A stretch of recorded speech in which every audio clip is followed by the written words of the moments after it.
nae makile zana makila biloko nzote ezosala lelo tolingi topesa peuple wana valeur lelo tolingi topesa peuple wana ki asentir ki ase libéré peuple atika ase libéré mbala moko ezalaka na 1960 après wana peuple atika kose libéré lisusu te peuple wana ekomi na 96 batata na biso baki kota barwandais na baugandais baya kolibere biso ok tata mosusu aki kosenga baugandais force mosusu aki esenga wane me ngai siko nasengi bana mabele bana ma 24 commune ngai na yo senga bino ngai sengi bapaya te olobi oza sur balando balandi déjà noko balandi déjà na mito ezaka toza te ke poto ya kote ezaka toza to lakande babi bana chango nde basukisama bana chango bazoba bango déjà direct déjà na minito direct bango kuza 5 to divorce bon babike ba senga ka wika prise mo ko aéroport ok obi jour ango ko aéroport wana ba senga prise o meka ko aéroport c'est 2 bandes c'est 3 bandes de salabwe muta olekate le ba fourmi aleka ok so pe ne rek pe mpuka le kitolie c'est parce que fourmi ko oleka nae ndinza ko oleka mais muta la ta béret rouge muta la ta nini bon azwana loyenge olekati.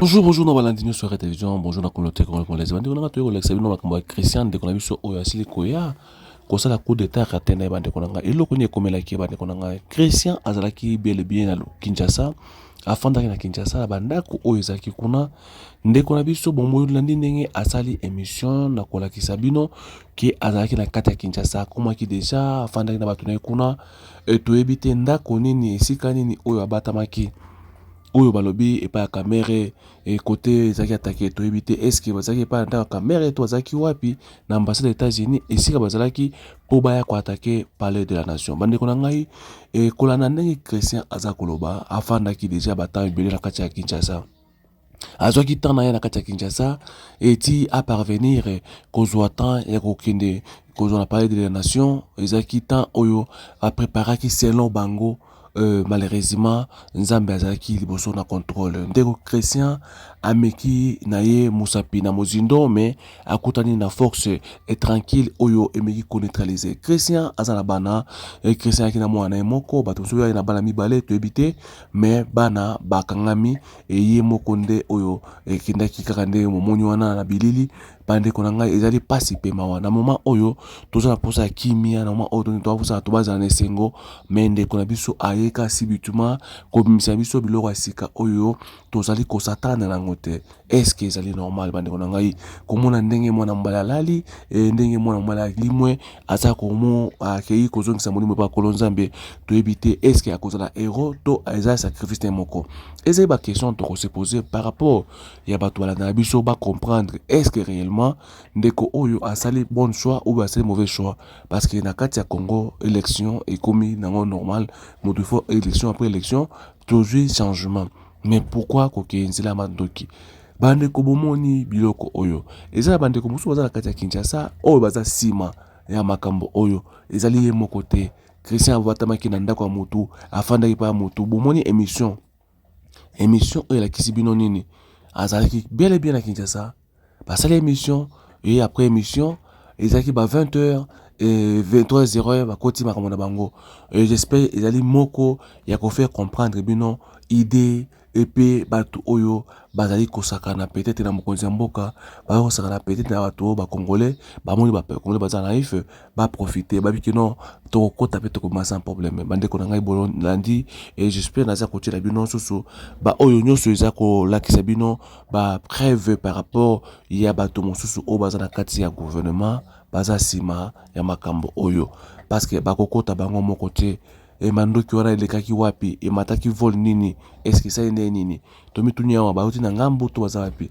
mais kolanda boye bauti ngambo te bazaki bien et bien bafandaki na kati ya Kinshasa et na Kinshasa wana nde ba ko bima siko na ndako basali opération na bango to veut dire zaki bien préparé et bien négocié et bien installé moto moko nde apesaki bango itinéraire makambo to wana alors nazo tla ma vidéo bolanda na vidéo oyo eza kopesa bino ba moi lumière bo comprendre toza koposa koyeba kaka nani aza na sima oyo aza kobatama alingi komona na te et l'état congolais peut akolemba te akoluka kaka parce que tozali batu ya maele tozali ba bébé kala toyebaki te mais tomo oyeba déjà que non aéroport eza na makambo tu bao vérifier alors minduki wana ekotaki ndenge nini et bateli na bango biloko nyonso ekotaki ndenge nini soki baservice compétent eza na kati ya Congo bola na bavideo na nsima tozonga bandeko na ngai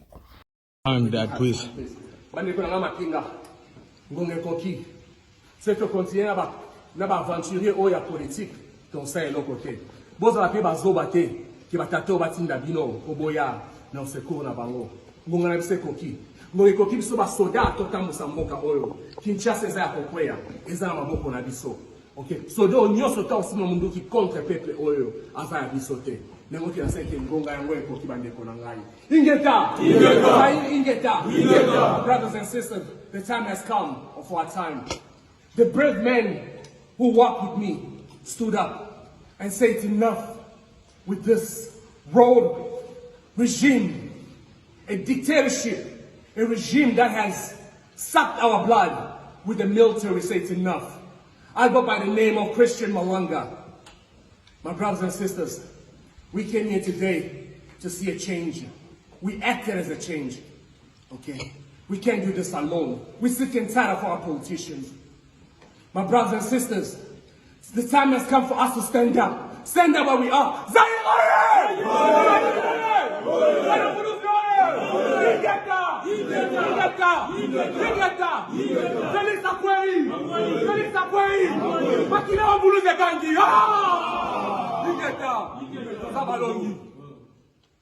J'espère message oyo bande Rolandinga ezaki bongo ya kotina ba soda ba neutraliser pour ba kota tala ndenge a tomoni na Martin Fayulu tomoni ke na Martin Fayulu tomoni na ba prêtre tomoni partout oyo azali ko solola na bato oyo bande konanga lelo to ki Martin Fayulu asengi ba protéger ye parce qu'il y a comme une insécurité par rapport à quoi parce que ndako na ye ezalaki touché te alors pourquoi Martin Fayulu asengi ba protéger ye tomoni awa na cardinal na biso un bongo bangwana na kada abongo na mutu ya seko bazana ba solola to ebite nini oyo eza ko simplifier alors ba ngona na la sabino biloko oyo par rapport à koyeba Martin Fayulu asengi ba protéger ba ko protéger par rapport à Christian Zaki na nae entre parenthèses alors eza entre Martin Fayulu na ndeko na biso oyo ba bengi Vital Kamerhe bango ba kozala mwa lumière moki ba ko pesa na ba population congolaise bato ba kangi bango oyo bazaki na kati ya opération wana mais peuple congolais toujours vigilant bolalate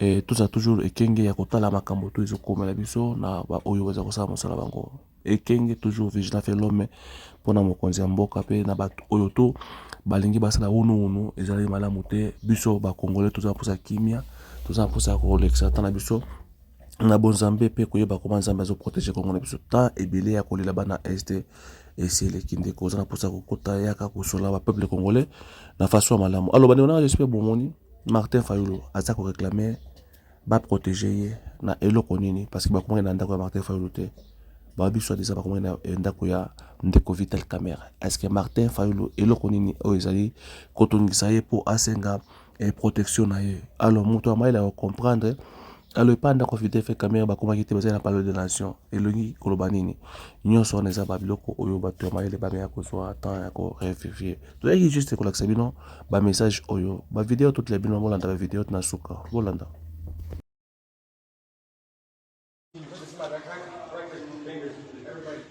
This says only me. Huh? It says only me. Only me. Oh, now public. Look at this.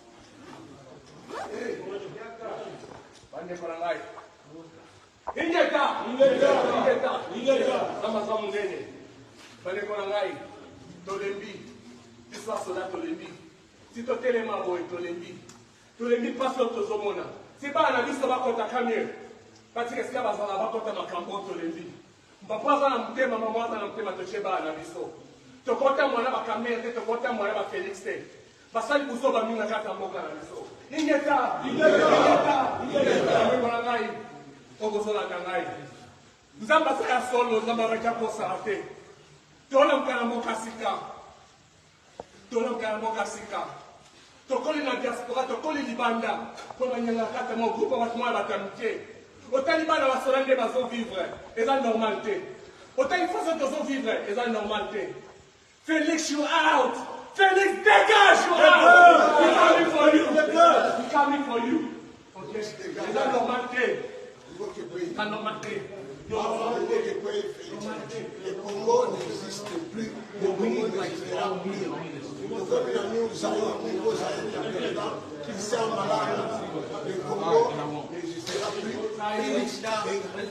Zaïre qui sera malanga. Dégage. Maintenant, c'est les Zaïre. Zaïre maintenant. Mambo bikula malungane.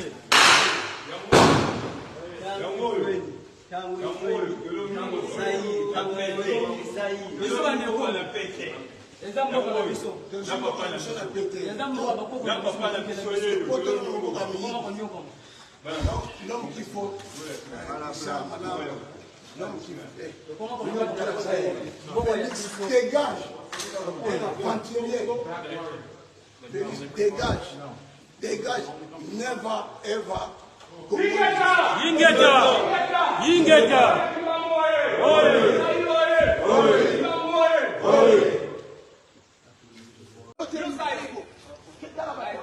Yes.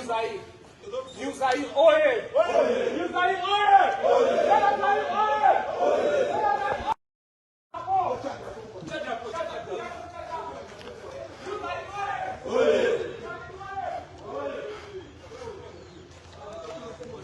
Ma.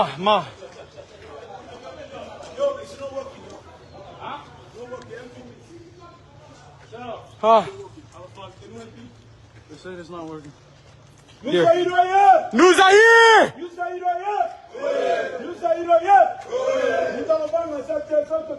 Here, hold that there. No.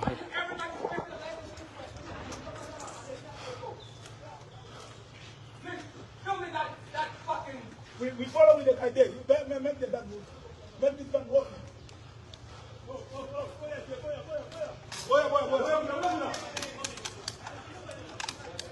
Fuck, it's jammed.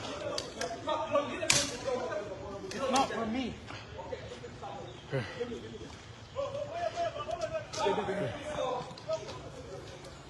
Ça va faire une somme moko. Les amboka na biso. Tobunda. Na bana na biso bakoma bunda pona mboko oyo. Tobunda. Tozobunda. Toza parler de la nation sikoya.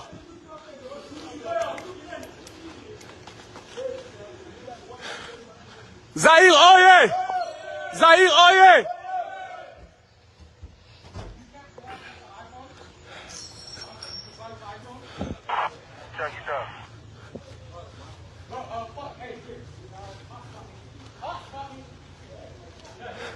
De, moko matalikolo ata likolo eza na nini?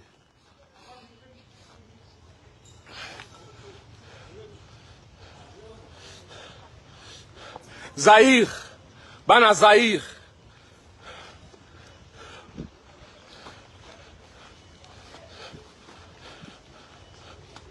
Bana Zaire, Félix, we're coming for you, nigga.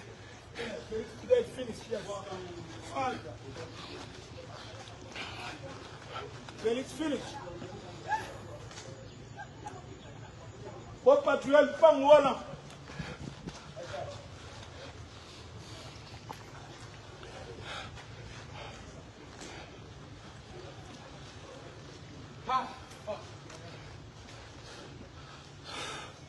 Zaire oye.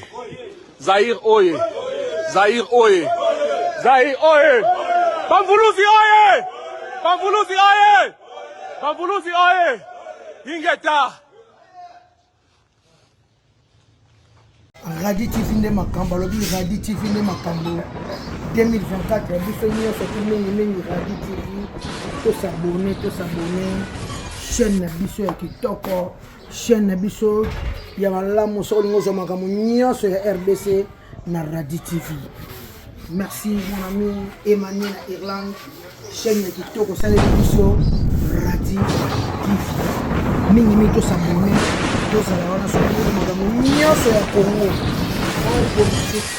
Sport, théâtre, musique, mamu nyonso ya Congo. Radi TV azana pona ba Congolais tout boza partout au monde soko bala étranger obala mondele obala West Africain obala boye yebisa mobali na yo yebisa mwasi na yo atalaka mingi Radio TV ayo mama mboka na bino po yango nde makambo yango nde bachaîne ya kilelo bachaîne vraiment ya kilelo quoi tobina nini de la rente na Radio TV tobina de la rente tout la musique tobina de la rente na Radio TV po Radio TV nde makambo pour Radio TV yango nde eye ya sika makambo ya sika eza na Radio TV mani mon ami merci d'ailleurs Tobi si prince d'Angola balobi to s'abonner massivement na Radio TV quoi tozwaka ba news epe basango ya mboka na ndenge ya boyenge bene ya bosolo quoi donc nasengi bino ba nyonso bolinganga bolandanga na Radio TV abonnons-nous mbali boso boyoka abonnons-nous sur Radio TV quoi.